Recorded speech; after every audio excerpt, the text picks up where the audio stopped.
Ça fait 3 jours que la Barcelona World Race a débuté et les 14 bateaux sont déjà au port du détroit de Gibraltar où ils vont laisser la Méditerranée pour entrer dans l'océan Atlantique. 6 bateaux de la course sont passés près de la côte marocaine et cette stratégie a payé. Michel Desjoyaux et François Gavard sur Foncia partagent la tête de la course avec les vainqueurs de la première édition, les Virbac Paprec 3 de Jean-Pierre Dick et Luc Peyron. Les Français montrent ainsi leur suprématie en matière de navigation.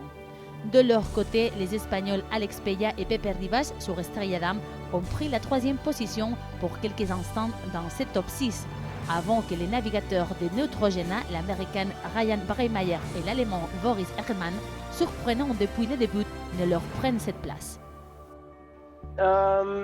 Yes, it could be pretty difficult for the aft runners to catch up.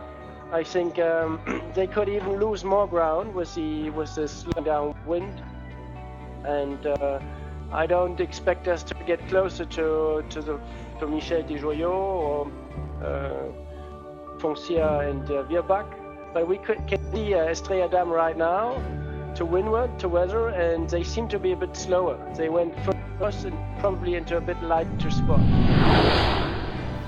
Le deuxième groupe situé au nord, près de la côte espagnole, dans lequel on retrouve les groupes belges de Quito de Pavón et Sébastien Odigan, ont laissé le message suivant. 2 janvier à bord de Coupelle. Il fait beau, il fait beau, il fait beau. On est en compagnie de Virbac Paprec, le bateau bleu, et notre ami Michel Desjoyaux, lui, il est un peu plus au vent. Par là-haut. Alors, je sais pas si on voit. Les 3 prochains jours seront décisifs pour les bateaux.